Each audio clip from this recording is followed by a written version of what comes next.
Well, good morning, Lifehouse Church. It is so good to be with you all again, and I trust that you are all keeping safe as we press on together through this pandemic. Thank you to Pastor Todd and the church team for this invitation to me today. And for those of you who don't know me, my name is Dean Billings, and I work with Compassion Canada. I am your local regional rep, resourcing and supporting you and the church. And you may recall recently seeing me last year where I provided a brief compassion update video describing what is happening globally through this pandemic and how that has been affecting those globally in poverty. It also included how we're taking care of your sponsored child and how compassion is responding globally within all of our church partners. Also, if you were around in September 2018, I had the privilege of speaking to you while being interviewed by Pastor Todd, and we had a great Compassion Sunday focus that day, and many of you sponsored a child. I do want to thank you for your ongoing support, particularly through this pandemic. And today, we're going to hear from Compassion International's Global President and CEO, Jimmy Miato. And just for a little context today, Jimmy shared with a group of Canadian pastors and church leaders on February 9th. And he took the time to share what 2020 has meant for Compassion, for our network of frontline church partners. And Jimmy really provided an update how the pandemic has been affecting the global church and how God is leading us to continue standing alongside the local church around the world as we enter 2021. Pastor Todd and I trust this will be an encouraging and inspiring video time with Jimmy. And so I will join you again after this video to wrap up and describe some next steps for us. But stay tuned here.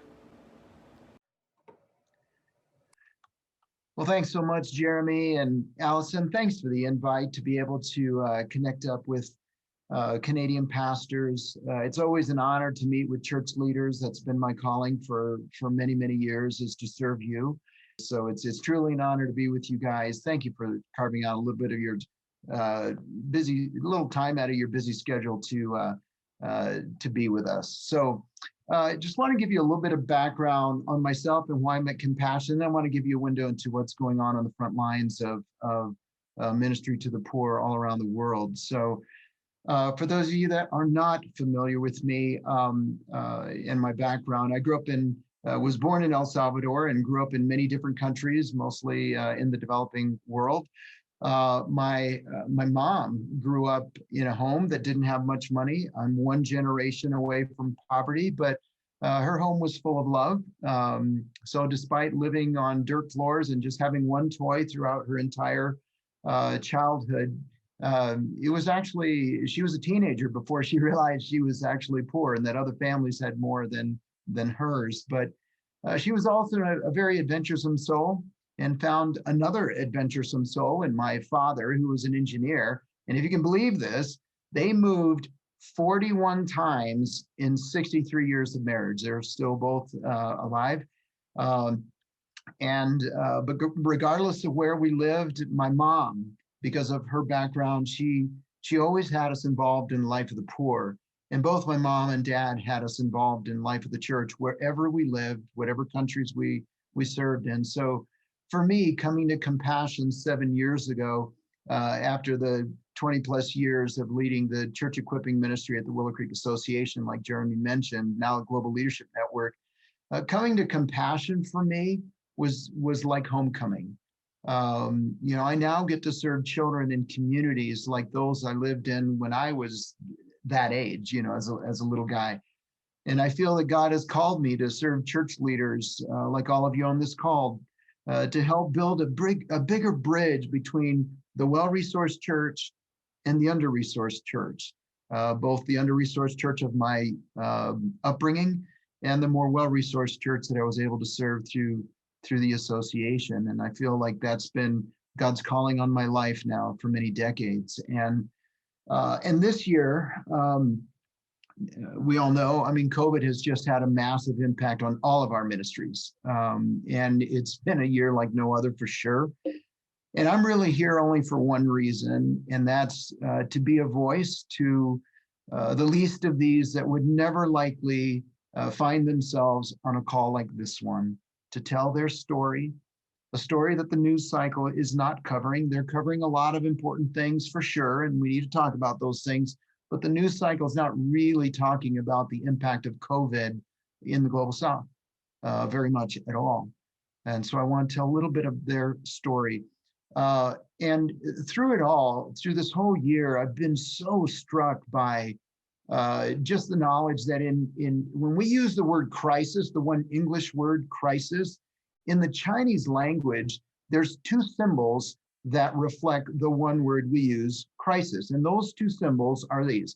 One symbol represents danger, which of course it wouldn't be a crisis if there wasn't danger. But the other symbol represents opportunity.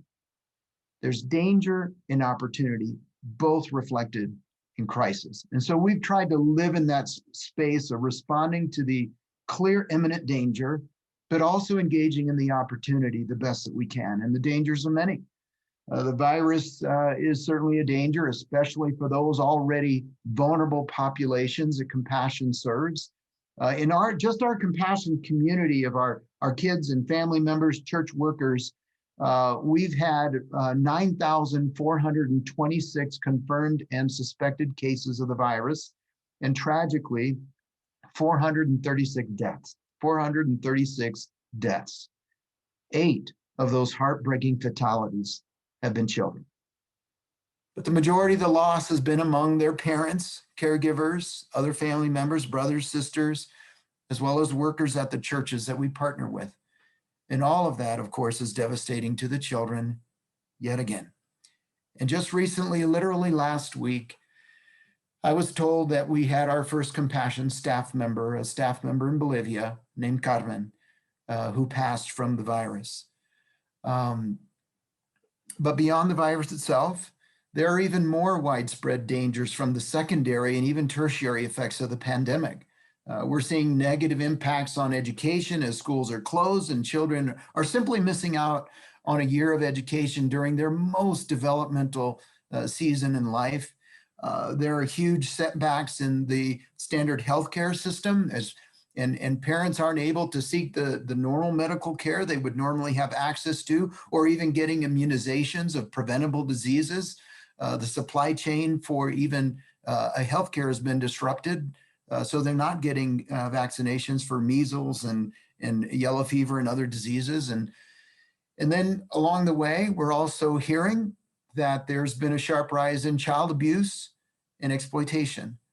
As kids are out of school, everyone's sheltering in place, parents are out of work, families are confined for extended periods of time, and often impatience wins the day, tempers flare, and the most vulnerable pay, the children. And we've all been impacted, but the poor seem to be hit the hardest. The healthcare system, like I mentioned earlier, we're already fragile or non-existent. And the most fundamental steps for preventing the spread of the virus, like social distancing and wearing masks and hand washing, we talk a lot about, testing and treatment and tracing and all of that. Many aspects of those things that we all want to do are non-starters in the developing world. These are communal environments. They're overcrowded communities often, where multiple generations often live in one small home and that don't have restrooms. Their restrooms are communal, so you have to go out of the house.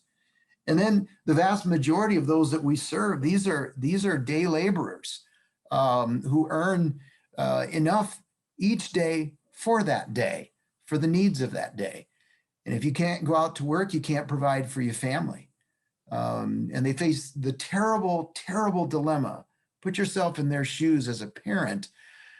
You have to face the dilemma of venturing out for daily food and risk bringing the virus home, or stay at home, shelter in place, and watch your family starve. And along the way, a very real danger beyond the virus is in fact that food insecurity. From the disruptions to the global food supply chain, children across the developing world are dying of starvation at shocking rates. Just about a couple months ago, a recent UNICEF report said that hunger caused directly because of the virus, secondary effects of the virus, hunger related to that is now killing 10,000 additional children every month. They just try to absorb that. The death of one child is beyond horrific, but 10,000 times every month today because of the secondary effects, of the virus on food. And in response to all of this, Jeremy, I'm so glad you talked about how Compassion does ministries, because we only do ministry in partnership with a local church. So about 250 kids per church come to the church and they gather, and that's when we minister to them. But when everyone was sheltering in place, churches were shut down, we couldn't do that anymore. So we had to flip the program. Kids couldn't come to the program. We had to take the program to the children, but not just the children, their families. And really provide these families with the very tangible needs around food and healthcare, hygiene supplies, training for parents around child protection. But the food part has been really top shelf for these families. And in this crisis, we're not only now taking care of the 2.2 million children in our programs, we're now caring for complete households. That's about 8.3 million people now. Because when you go to the house to provide food, you can't just provide food for the registered child. There's the brother there and the sister there and the dad and mom and the grandparents. So we've mobilized about 100,000 workers and volunteers that are in the 8,000 churches. We've mobilized them to really be a significant food distribution arm to get food to the families. And so far, since March, when we went and shut down, everybody shut down, we've distributed 11 million multi-week family food packs, which each pack or kit can supply a family for 2 to 4 weeks worth of food. And we've distributed about 8 million of them to the 2.2 million families. And the gratitude among these families is just beyond words. I've seen handheld, iPhone videos of a mom breaking down in tears because she said, I just run out of food and I had no idea where the next meal was going to come from for my family.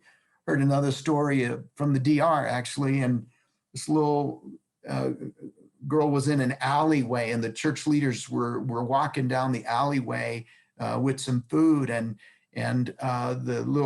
the young girl started yelling, Mommy, I told you they would come. I told you the church wouldn't forget us, that they would help us.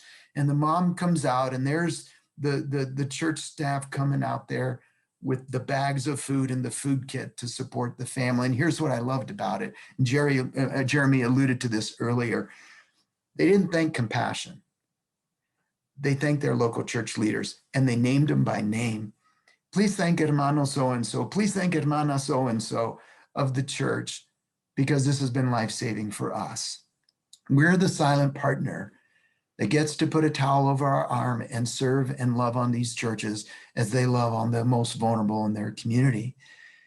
And in this crisis, we've also adapted our approach to help care for the amazing pastors just like you who are leading these frontline churches in these communities of poverty. And these pastors, if you can imagine, they are sacrificially serving their communities, and they rely on regular offerings from their congregations. They operate on a cash basis too. But if the congregations aren't meeting, they don't collect offerings. And if they don't collect offerings, how are they going to keep the bills continue? How are they going to sustain themselves? So we've also used our support at Compassion to support these pastors very directly in these churches so that they, in fact, can continue helping those in their communities. And I'm so thankful that we've been able to also assist the pastors and their families. And as you pray for the many financial challenges arising from this crisis in your own communities and churches, I hope you'll also remember these pastors in these under-resourced communities, the needs that they're addressing, and the things that they are facing, they're just unimaginable to many of us in our context. So that's a little bit of an overview of the kind of critical life-saving interventions that these churches are doing and that Compassion is privileged to serve along the way as we're navigating this whole COVID reality. And as we look to 2021, we're actually not seeing a quick resolution to the global issue. While we're all anticipating the widespread distribution of vaccines, initial reports indicate that vaccine nationalism is already starting to occur.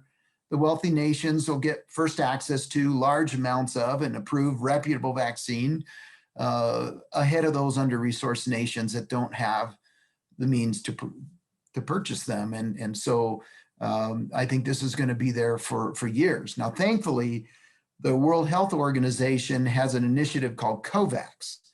And the COVAX initiative has made good strides in working toward rapid and equitable access to effective and safe vaccines for all of the countries where we serve, all 25, regardless of their income level, and others beyond that. But that initiative has secured funding to vaccinate only 20% of the populations of all the participating countries by the end of this year. So while we're talking about getting vaccinated, sooner than later, they're looking at 20% by the end of this year. And I know many of our countries are trying to secure those that have additional sources directly from the manufacturers. But while this is promising news, we know that it's going to require a whole lot more than 20% of the population for them to reach herd immunity and stand down the virus globally. Yeah, especially as we're hearing reports of these new strains that could impact the efficacy of the existing viruses. And so while we're seeing light at the end of the tunnel here in North America and in other places, the tunnel for them is much longer. We're seeing light at the end of the tunnel, but their tunnel is really pretty long in the developing world. Additionally, all countries, regardless of income level, we're all facing the daunting infrastructure challenge in support of such large-scale deployment of and distribution of the vaccine. And so as different countries begin to find some relief through vaccination, what has been a shared global experience up to this point will likely start to diverge. Different countries are going to start having different experiences. And so my prayer is that the resourced world won't forget our under-resourced brothers and sisters as they continue to fight this crisis for quite a long time. And because life for those living in poverty is always hard, COVID is simply compounded on top of those difficulties. The regular ongoing needs experienced in the context of poverty, those needs haven't stopped. Malaria hasn't stopped. The need for clean water hasn't stopped. Other crises have continued. The natural disasters continue. Recently, the Global South has been hit by just a number of natural disasters in the middle of all this. I was thinking back on our Latin America team. They endured 2 massive hurricanes in the same month. So Hurricane 1 comes, all the land is saturated with water. They barely have time to recover from that. And a second hurricane, hits them. You probably heard of that one. In the Philippines, they experienced 5 major storms in 18 days. Our own staff had, houses flooded, cars destroyed by flooding. And then you shift over into Africa, and they're dealing with flooding as well, social unrest, terrorist activities, on top of massive locust invasion of all things earlier this year that decimated crops, and now they're getting a second wave of locusts. In so many ways, COVID is making an already difficult and impossible situation just much harder even for those that are living in poverty. In fact, while I deeply grieve the 8 children and youth deaths who experienced, who died because of COVID that I shared earlier, it was also unbelievably sobering for me to get another number. And that was the number of children and youth who died for secondary, tertiary, other reasons just because they live in poverty. And that number was 1,211. I was undone when I heard that number. So COVID, yes, but all the rest of the stuff is just, COVID is just compounding the impact of the disasters that are continuing to hit the poor. And then on the other side of the ministry, on the funding side, here's how COVID impacted Compassion's response. And just like church gatherings were interrupted when COVID hit, so were many of Compassion's marketing events. Our sponsorship activities normally hinge on face-to-face gatherings because, Compassion Sundays and concerts, conferences. But due to COVID, over 1,500 of those planned events were canceled across all of North America, United States, and Canada combined. And those cancellations left more than 75,000 newly registered and highly vulnerable children with no sponsor support. And you can probably do the math at about $50 Canadian dollars per month for each child. With 75,000 newly registered children to care for, that was about a $45 million issue that we were facing early in the year. And I'll never forget, it'll be one of the most inspiring leadership meetings I've ever been a part of, when the CFO came in and he said, now y'all understand, we just registered 75,000 kids and now we have a $45 million issue. There wasn't no debate at all. We were not going to unregister a single child, not one. We have more options than they do, and we're not going to unregister them. That'd be a death sentence to them. And we said, no, we're going to find a way. We're going to step out in faith that God is going to provide along the way for these children. We have options and they don't. And so God has been providing, and the church has been providing. And we are so deeply grateful for the ongoing care, concern, and generosity for children that we have seen from supporters and churches. And Jeremy, I also want to thank this entire group and the other churches in Canada that have given over $500,000 above and beyond the normal sponsorship support, because that's been a part of the solution. Yet still, it continues to be a challenging season. And through it all, we know that nothing is beyond the knowledge and power of God. And regardless of anything that this pandemic might bring or anything else, we know that the church will respond to not only the danger, but also the opportunity that the crisis has brought to our doorstep. And there are so many opportunities for the church in all of this hardship. This is a time like no other for the church to rise up and be the church like it always does in times of crisis. We have the opportunity to let the needs of the front lines, those on the front lines of poverty, let their needs come into our heart. And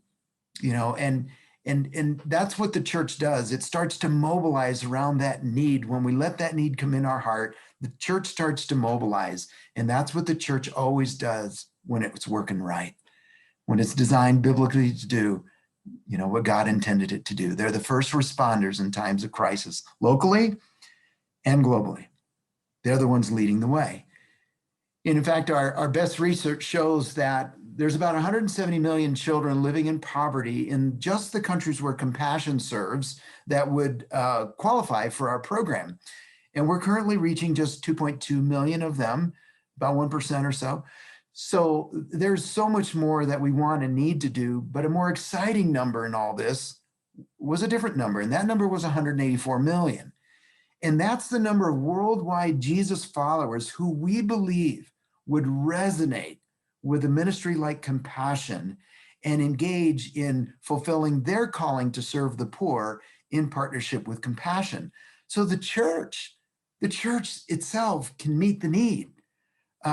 These 184 million Jesus followers can actually meet the needs of these even 170 million children living in the kind of poverty we're talking about. And so as we look to the future, we're making significant investments to connect more churches on the front lines of poverty with more churches and supporters in the resource world who want to respond to those needs. And if I were to boil all of our strategies and operating plans down to just one concise goal statement, it would be this: we want to achieve better outcomes for our children more quickly. better outcomes for more children more quickly. That's what's compelling us in this season. Again, our research shows that our program is more effective in poorer communities. So we are expanding, we are strategically expanding into 4 new, even more impoverished countries this year. That'll be Malawi, Cambodia, Myanmar, and Zambia. Over this year and next year, we're looking to expand into these 2 new countries because I don't know if you saw this, but the World Bank is now estimating that an additional 150 million people are going to be thrust into extreme poverty over the next year.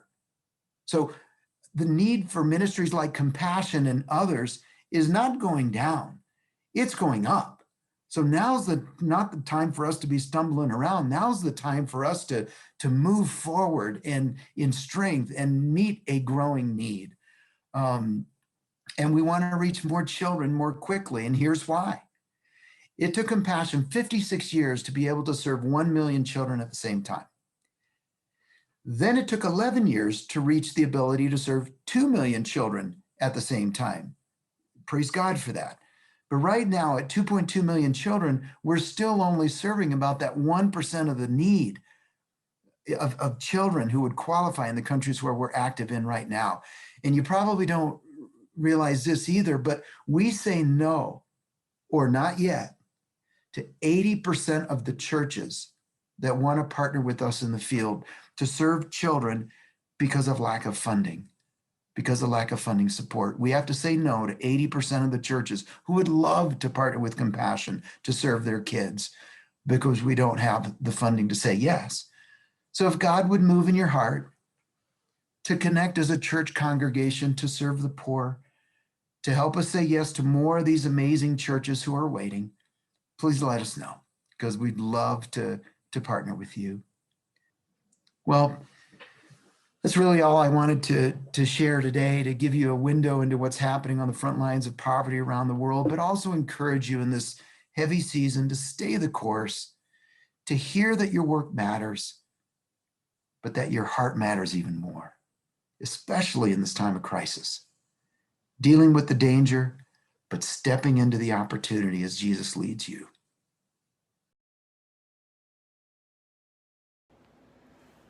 Well, friends, I trust that you found that eye-opening, challenging, and encouraging all at the same time. To hear how we as a ministry are prioritizing care for those most in need right now, globally. And sometimes the realities are difficult to grasp. But I'm so excited about the focus, as Jimmy mentioned, towards better outcomes for more children more quickly in 2021. I have heard it said recently that lockdown is a luxury for us here in North America compared to those living in poverty who right now cannot work. And since they cannot work, they don't have any money. Since they don't have any money, they can't buy any food. And so there's really a number of them that are desperately in need of food. There's a food shortage. And since there is no government support to bail them out, they are on their own. That is except for the local church, who we as a global ministry come alongside and partner with to step in the gap to provide those food kits as Jimmy described. We're providing a food basket to each family, which feeds a family of 4 for 1 month with all the basic necessities. And then we're also distributing those health and hygiene kits, which includes a food kit, but it also has masks and hand sanitizer and soap and education, how to manage through and survive this global pandemic. So as a response to this immediate need that is so apparent, we've created a joint Lifehouse Compassion fundraiser page where we want to invite you today online to join us by donating directly to this page. And Pastor Todd and the church are making this available to you through your church website. And together, we not only want to continue releasing children from poverty in Jesus' name, but we want to help our global neighbors who are in desperate need right now. Please add this to your prayer list as well, that God will intervene where the need is the greatest. And the global church just needs us right now more than ever. So please consider donating to this effort and that we might stand together in the gap right now globally. And I am just so thankful and grateful for this time to be with you all again. And I pray for you all, and I ask our Lord to bless you and keep you in Jesus' name. And so please go to the fundraiser page now, and bye for now.